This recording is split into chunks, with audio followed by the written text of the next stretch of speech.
Hi, Miss Cherry's Bunch. I'm just wanting to drop in and introduce you to the concept narrative. We've been reading different stories that are called narratives, and it's our turn to write one. And so what we're going to do is make up a story using pictures and words that tell a story. And so I just want to quickly go over what the steps are to writing a narrative. So step one is coming up with characters. And so we've been reading about the rainbow fish was our most recent story. And the character in that is the rainbow fish, and then also the other fish that don't have the colorful scales. And so I have a couple of pictures of some characters here that you probably know. Here's Woody and Buzz Lightyear and Anna and Elsa. And those are different characters in the story. Step two is creating a setting.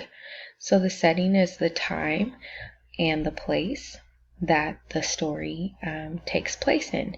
So whether it be the playground, whether it be the ocean, and also the time that the story could have taken place.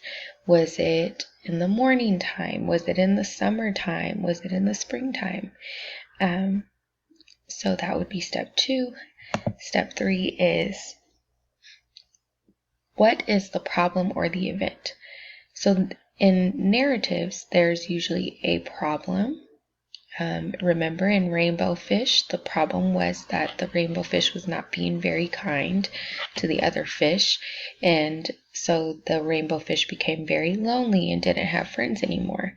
And so that was the problem in the story. So when you're writing a narrative, there has to be some kind of problem or event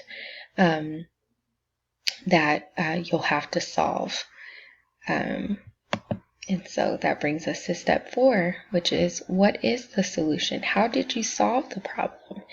And remember, that's when the rainbow fish started to share his scales with the other fish. And that is how they solved the problem. So you will have to have a solution to the problem or the event in the story. And now for homework, this is what I want you to do tonight and bring to class with you tomorrow. So you're going to think about what you or someone else has done to show kindness. Did you give a friend a hug? Did you write a thank you card to your mom? And then the second thing you'll do is draw a picture to show the act of kindness. So you won't be doing any writing at home, but you will be, drawing a picture of your story. And then you'll bring that picture to school with you, and that is when we will begin writing. I hope that you guys enjoyed the video. I look forward to seeing all of your beautiful pictures tomorrow, and I hope you guys have a great night. Bye-bye.